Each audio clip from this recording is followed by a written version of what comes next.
வந்து ஐடிஐ அண்ணாச்சி இங்கேயும் வந்து நாங்கள் எக்ஸாம் எழுதியிருக்கோம். பட் எல்லா காலேஜும் போயிட்டு தான் வந்தாச்சு, போகாத காலேஜ் இல்லை.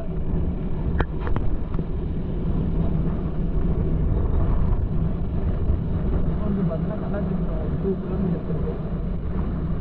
அங்கேருந்து ஒரு 8, அதாவது இன்னும் 20 கிலோமீட்டர்ஸ் வரணும். நம்ம ரைடில் மட்டும் அது எவ்வளோ கிலோமீட்டர்னா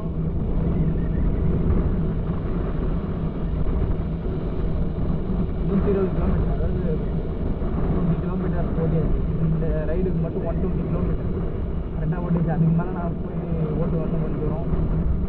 பட் வந்து 120 கிலோமீட்டர் இப்போ மட்டும் இந்த ரைடுக்கு மட்டும் ஓட்டியாச்சு. பட் இதில் வந்து பார்த்தோன்னா 3 ஸ்கூலு, 4 காலேஜு, இந்த ஐடிக்கு 5, இது மட்டும் பார்த்துருக்கோம். அவ்வளோதான், இன்றைக்கி இது தான் முடியும். பட் இன்னும் கூட போகலாம். பட் வந்து 8 மணிக்கு 8 ஓ கிளாக் ஸ்டார்ட் பண்ணி 10 ஓ கிளாக் உள்ளலாம் மொத்த ரைடு முடிஞ்சிருக்கு. ஒரு 5 இவ்வளோ இது முடிஞ்சிருக்கு. பட் இன்னும் டைம் இருந்தால் பட் இன்னும் நிறையா ரைட் பண்ணலாம். பட் இது இல்லை, பட்ஜெட் வேணும்.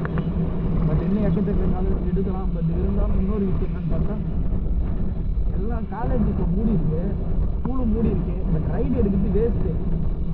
ஓப்பனில் இருந்தால் தான் நம்ம ரைடு எடுக்க முடியும். ஓப்பனில் இருந்தால் நம்ம ரைடு எடுக்கிறது வேஸ்ட்டு. அதனால் வந்து நாங்கள் என் பண்ணிக்கலாம். பட்ஜெட் ஒரு பக்கம் இருந்தாலும் இதை ரெடி பண்ணிக்கலாம். ஆனால் ஸ்கூலும் காலேஜும் ஓப்பனில் இருந்தால் தான் நம்ம அந்த சைடு போகணும். அப்போ தான் வந்து பெனிஃபிட். இல்லைன்னா வேஸ்ட்டு, நாங்கள் எடுக்கிறது வேஸ்ட்டு.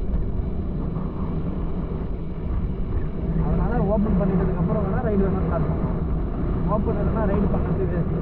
ஏன்னா நம்ம வந்து ஸ்கூல் காலேஜ் இதுதான் போகணும், வேறு எந்த சைடும் இது பண்ண முடியாது.